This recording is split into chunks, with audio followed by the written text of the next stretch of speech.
Nous sommes avec Florence Muller et Éric Verdun pour La beauté, recherche et développement, voilà, qui est présenté pendant ce Festival d'Avignon.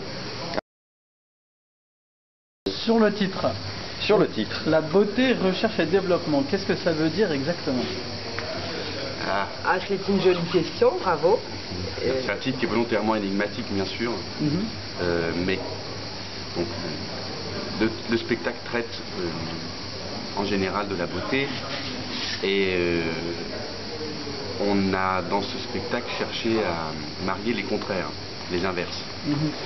Et on a essayé de le faire en fait dès le titre. Donc on a mis côte à côte, d'une part la beauté, qui est un mot très vaste, très évocateur, très subjectif, et d'un autre côté, recherche et développement, qui généralement ça va derrière le titre d'une entreprise. La technique, l'industrie. Donc c'est technologique, et puis donc les deux mariés ensemble nous semblaient énigmatiques, intéressants, et en même temps recherche et développement, c'est aussi le travail qu'on a mené. On a mené un travail de recherche et de développement sur ce que c'était que la beauté, ce que ça pouvait être que la beauté aujourd'hui, de nos jours. Oui. Il y a quelque chose qui peut tourner ou confiner à l'obscénité. La beauté aujourd'hui, on peut se dire que ça n'a pas tellement d'importance, ou bien on peut se dire que c'est tellement confus, ça arrive en dernier lieu par rapport à d'autres choses, qu'il fallait qu'elle soit confrontée à quelque chose d'étonnant. Dans le titre, il fallait qu'il y ait ça aussi. De quelle beauté parle-t-on? Et justement, à la base de ce projet, votre motivation, vous parlez justement d'un travail de recherche et développement sur la beauté. Donc c'était votre motivation à la base, d'essayer de creuser cette question, qu'est-ce que c'est que la beauté aujourd'hui? Alors, je dis la vérité? Non, inventer quelque chose d'édulcoré pour les spectateurs qui sont très sensibles. Et puis si on est des artistes, on est obligé de dire la vérité. Ah bon, d'accord. On est les seuls. Bon, en tout cas, sachez en tout cas que vous êtes responsable de vos propos, et que en tout cas dans la tête du spectateur ne pourra pas être attaqué en diffamation ou quoi que ce soit par rapport à ce que vous direz. Restez en tout cas dans le sujet, s'il vous plaît. Non, alors la vérité... La vérité, c'est que on m'a dit, en tant qu'actrice, que je faisais mon âge, et que ça aurait été bien de ne plus faire mon âge. Et du coup, il fallait avoir recours à certaines techniques chirurgicales. Et je pensais que de parler comme ça à quelqu'un de nos jours sans être passible de prison, c'était pas bien. Et qu'il fallait que je règle mes comptes. Et qu'on règle cette histoire-là par un droit de réponse qui passait par l'écriture d'une pièce. D'accord. Et du coup, c'était quoi la beauté? Qu'est-ce que c'était aujourd'hui une belle vie? Pourquoi est-ce qu'il y a des gens qui sont beaux? Qu'est-ce que ça raconte? C'est quoi une belle parole? De qui dit-on il est beau, elle est belle? Et en fonction de quoi? Donc ça, c'est les personnes. De quel paysage dit-on c'est beau? Quel geste, dit-on, il est beau, et en fonction de quoi? Ça nous a interrogés, en fait. On dit facilement, oh là là, qu'est-ce qu'elle est belle, waouh, ça c'est vraiment très très beau, mais en fait derrière, c'est pas très clair ce qu'il y a derrière. Alors du coup, on s'est mis à enquêter là-dessus. Là, par exemple, on passe un beau moment. Et merci. De quoi c'est fait?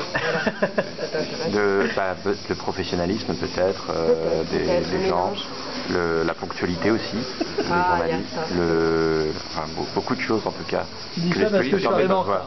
Non, je ne dis pas ça, mais de toute façon on n'est pas là pour régler nos problèmes. Non mais bon, j'ai pris ma douche à moins 8, j'ai pris ma douche à moins 8. On va peut-être, parce que ces gens-là sont là pour être... Voilà. Effectivement, c'est fait de beaucoup de choses une beauté, y compris des choses contradictoires. En tout cas, vous êtes vachement beau. Moi, je vous regarde dans le cadre. Et vous êtes ça, c'est la vachement... lumière. Alors, non, mais oui, mais ça fait pas tout la lumière. Enfin, je veux dire, il faut aussi des supports qui prennent bien la lumière. Qui réfléchissent. Qui réfléchissent aussi. Qui réfléchissent. Est-ce que la personne contre qui vous avez écrit le spectacle l'a vu? Oui. Ah oui, mais c'est pas contre une personne. C'est pas vraiment... Oui, c'est contre une idée plus. Oui, c'est contre... enfin, d'ailleurs, c'est pas un spectacle contre. Oui. C'est un spectacle plutôt pour décaler un peu l'image qu'on a de la beauté. Voilà. C'est-à-dire que plutôt que de condamner une société qui dit, bah voilà, il faut absolument, on n'a pas le droit de mourir, il faut arrêter de vieillir, ça sert à rien, c'est idiot, pourquoi vieillir, franchement? Autant rester jeune toute sa vie, autant rester comme ça toute sa vie, même dans la tombe. Plutôt que de critiquer ça, on a essayé de faire aussi en positif, c'est-à-dire qu'est-ce qui est bon, montrer aussi la beauté. Et on estime, nous, que la beauté d'un corps, par exemple, c'est aussi un corps qui se vieillit. C'est-à-dire un corps qui raconte une vie, on estime que c'est beau, avec les joies, les échecs, les coups dans la figure, les chutes, les cicatrices. C'est ce qui fait que chacun a un corps absolument unique. Tout ce qui raconte la vie et le combat est beau. Ouais. Et du coup, si on se met à effacer ça, à mentir avec ça, non seulement on ne raconte plus sa vie, on raconte un mensonge, mais en plus, quand il s'agit des acteurs, alors on raconte, les acteurs du coup, tous retouchés comme ça, racontent un monde qui est devenu dingue. Un monde où tout le monde se ressemble, un monde où la vie n'a plus aucun sens avec la réalité, il nous semble. Du coup, c'est très dangereux. Enfin, en général, mais en particulier pour les acteurs. À part ça, moi je crois des monstres dans la rue. On est une société qui engendre des monstres, vraiment, des gens qui ont tellement été retouchés qu'ils sont méconnaissables. Mais pire que ça s'affiche sur le visage la peur de la mort. Et donc on va sur un ailleurs qui est, on n'est pas plus jeune, on n'est pas plus beau, on est autre. Cette mutation-là, moi, elle me fait très peur parce que je ne comprends pas en quoi ça peut rendre humain. C'est quelque chose qui n'est pas profitable à l'homme. En fait, ça raconte rien. Il n'est pas digne peut-être, vous voulez dire? Oui, c'est ça. Ouais. Voilà, je cherche, merci. C'est merci d'avoir. Et bon, voilà, ça c'est notre point de vue. Et après, évidemment, on a développé d'autres choses. C'est-à-dire qu'après, on s'est intéressé à ce que c'était que la beauté, du point de vue philosophique, du point de vue esthétique, du point de vue de la façon dont les philosophes s'étaient emparés et avaient réfléchi ce concept, esthétique, tout ça, voilà. Et on n'a pas fait du tout un spectacle intellectuel, ça j'espère, ça c'est plutôt à vous de le dire, mais on a essayé de transformer ça et de faire quand même le voyage de deux comédiennes, de deux personnages qui sont plus des clowns, à la fois naïves et maladroites, et en même temps sincères, que des conférenciers intellectuels qui expliquent par A plus B ce que c'est que la beauté aujourd'hui. Et comment vous avez choisi justement ce parti pris du clown pour le personnage, à la fois très fragile, des fois qui nous font rire, qui nous touchent par leur sensibilité, leur fragilité? Parce que, alors, pardon. Non, c'est intéressant, c'est un peu long. Que vous l'avez fait vous-même, vous avez vous-même fait du clown? Non, c'est pas vraiment du clown pur, mais par contre, on peut... il y a dans la comédie, et en particulier dans la comédie naïve, celle que racontent les clowns, là il y a beaucoup de beauté. Dans l'art d'échouer. Voilà, dans la noblesse des ratés, dans la noblesse dans la poésie immense des gens qui sont pas des héros. C'est l'accident qui fait rire. Enfin, moi je trouve ça grinçant et parfois un peu gredif, mais c'est ça qui fait rire. Voilà, on n'a rien inventé. C'est parce qu'elles se trompent, qu'elles sont étouchantes et drôles. Comme les gens qui nous émeuvent dans la vie. Et pour le coup, les gens qu'on trouve beaux, nous, ce sont des gens qui... Ce sont des losers. C'est des losers, ouais. Des losers magnifiques. Ah bah tant mieux. C'est parti.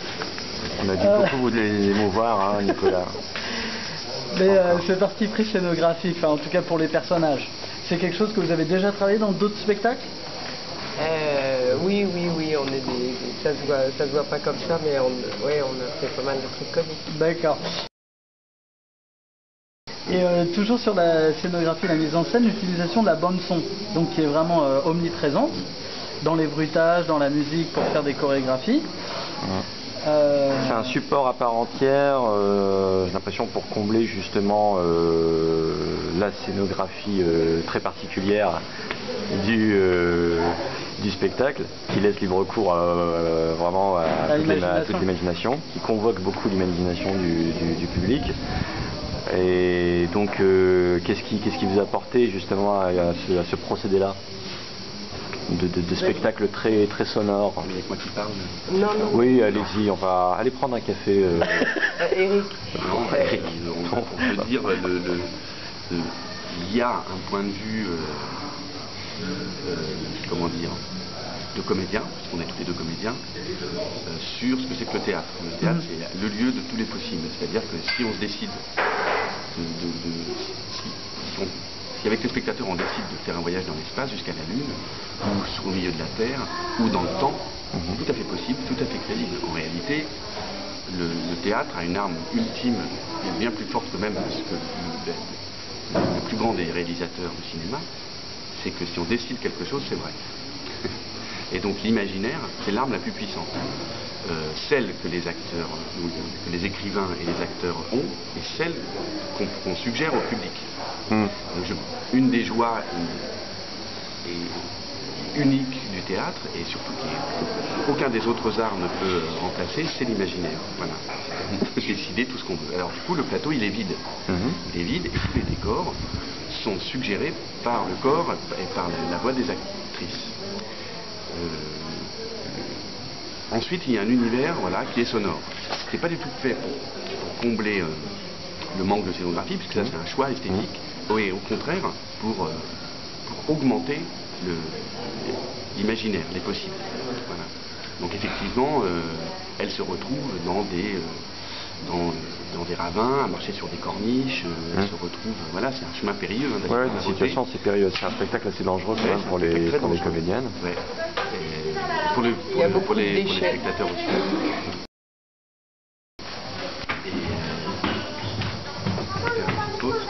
Voilà, ça c'est la faute aux enfants, ça c'est toujours le problème avec les spectacles jeunes publics. Les spectacles jeunes publics ont aujourd'hui à des horaires pénibles qui empêchent les gens de faire leur travail. Mais ça on le coupera. Il y a des enfants qui sortent heureux du théâtre. Et ça c'est parce qu'après ils y prennent goût. C'est moche, ouais. Après ils y prennent goût. Ça c'est tout ce qu'on fait pour les enfants aujourd'hui, déjà gâtés dès leur plus jeune âge. Tu ne suis pas du tout ça dans ton chemin. Mais non, mais parce que toi tes parents, mais voilà, mais en même temps... J'ai vu une qui m'a beaucoup touché, là, elle est là. Quelle est la plus belle personne que vous avez rencontrée? Doudou. Non, toi ça te fait pas rire, voilà. Non, bah non. C'est ça la différence entre toi et moi. Mais de toute façon, il y a des pères de famille qui vont regarder peut-être l'interview, on verra. Bah, je vous regarde, moi. Vous allez regarder, oui, vous allez... Bah vous, ce sera par vérification. Puis, je veux dire, les gens qui regardent vraiment par plaisir, je sais pas s'il y en a beaucoup. Alors ce visuel un petit peu années 50 qu'on trouve dans l'affiche et qu'on trouve dans la façon de bouger, enfin moi ça m'a vraiment fait penser à ça, cette façon un peu serrée comme ça, toujours sourire, plaqué, la bonne mère de famille qui est respectable. C'est pareil, il vient de... Alors ça c'était très très important. Pourquoi? Parce que c'est nos années de naissance, c'est notre jeunesse, les années 50. Fin des années 40, début 50. Oui, parce qu'en fait, les comédiens sont reliftés, hein, il y a des trucages aussi Photoshop. Alors voilà, donc c'est toute une époque gracieuse de reconstruction. Donc c'était symboliquement très important. Et surtout, on voulait démarrer sur une image qui soit un peu figée de la fille, effectivement souriante, un petit peu collet-monté, qui va finir tout à fait échevelée et voire déshabillée. Peut-être la déconstruire. Voilà. Mais oui, il fallait une image très tirée comme ça, tirée à 4 épingles, pour pouvoir après la dézinguer. C'est une image d'harmonie, c'est une image toute faite de la beauté. Voilà. C'est l'hôtesse de l'air, blonde, bien comme il faut. Le fantasme absolu. Toujours polie, toujours gentille. Toujours prête à rendre service. L'air de famille idéale. Voilà. Ça peut émouvoir le père qui est dans chacun de nous. Et ça, c'est une image à la fois très poétique et en même temps très pénible. Et oui. Un peu au fait, là, on va être envahi par les enfants. Non, donc on disait que la beauté n'est pas toujours chez les enfants, Oui. pas que. Et oui. Effectivement, moi en tout cas, j'ai pris beaucoup de plaisir en tant que spectateur masculin dans ce spectacle.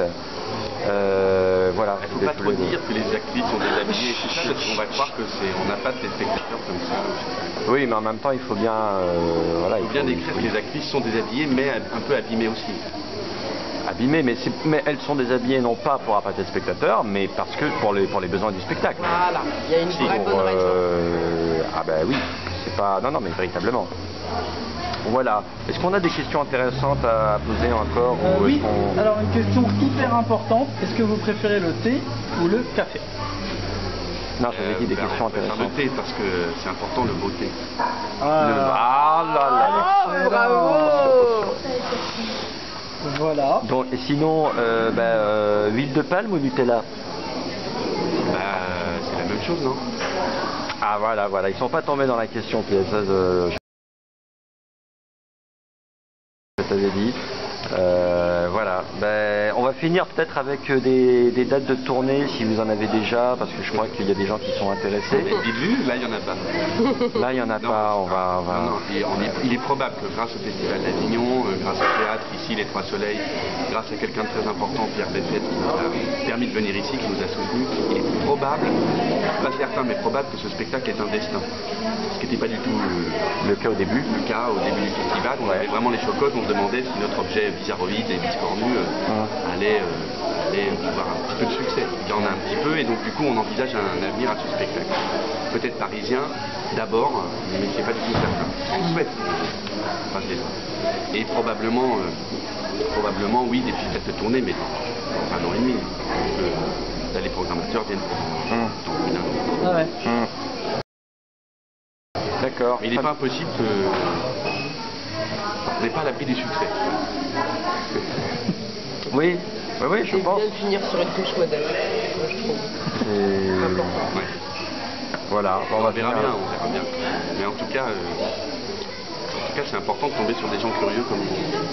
Merci. On va finir là-dessus, Merci à vous. sur ce compliment-là. Merci à vous. Merci Florence Muller et Eric Verdun. Avec Merci à plaisir. vous. À bientôt. Au revoir. Au revoir.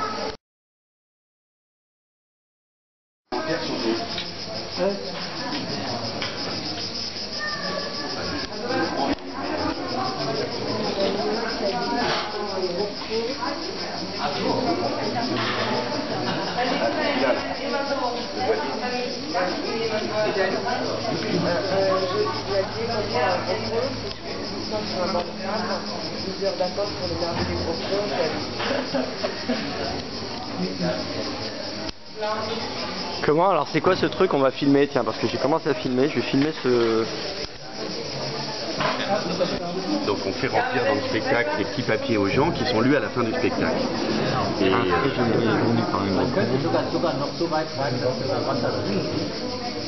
quelqu'un qui a commenté avec jaloux. Quelqu'un qui a commenté quoi? Ah oui, jaloux. D'accord. Donc le mur augmente au fur et à mesure du festival. Tous ces petits papiers, on s'est demandé quoi en faire et on s'est dit que c'était peut-être pas mal de Il y a les... des trucs aussi. D'accord. Hein, la beauté pour nous, c'est quoi? Tout ce qui mène au rêve, au détachement de l'homme. Il y a des trucs très très beaux, et des trucs tout simples, des trucs très attendus, des trucs très inattendus. On voulait en apprendre par cœur sur certains. Ouais. Quand on tombe sur un truc un peu tard, pouvoir en faire une. Ouais, on s'est dit qu'elle disait tout, quoi qu'il arrive. Maintenant, on dit tout. Sauf les gens qui disent... L'habite à... non, ça on dit, il habite à machin, mais... Bah, on l'a pas eu encore. Hein, si, Ah, il vous y a avez eu des- un truc hier que vous n'avez pas dit, vous avez dit... Que t'as pas réussi à le lire ou quoi? Alors, il y a des choses qui sont pas lisibles. Hein. On a vu qu'il y a un papier que j'ai pas lu. Oui. Parce que j'arrivais pas à le lire probablement. Ah ouais.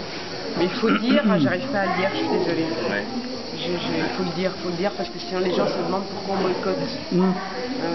Moi je m'étais dit que c'était une connerie quoi. Alors justement, comme ça sera pour le backstage. Ouais. Ça se passe comment pour les droits d'auteur? Ils seront reversés quand? Parce qu'il y a quand même une participation du public. Est-ce qu'il y a uniquement les gens qui ont laissé leurs coordonnées qui seront indemnisés? Non, mais de toute façon, le tout divisé par le nombre de petits papiers, Ouais. ça va faire du 0,3 centimes. Il n'y a même pas de pièce qui existe. Ouais, il n'y a même pas de... D'accord. En tout cas, c'est bon, les gens le sauront. Non, puis c'est un acte gratuit. C'est beau aussi la gratuité. C'est un acte où les gens donnent, participent. Nous-mêmes, on touche rien. On les fait progresser. Hein. C'est éphémère. Oui. Il ne faudrait pas renverser les rôles non plus. Hein. D'accord. Une fois qu'ils se posent des questions, les gens... D'accord, oui. Ah bah, très bien. Donc vous prenez d'accord. Bah, c'est très beau. Alors, en tout cas, il comme faut idée. aussi que vous posiez la question aux gens. C'est quoi la beauté pour vous? Quel est le plus beau geste que vous ayez vu?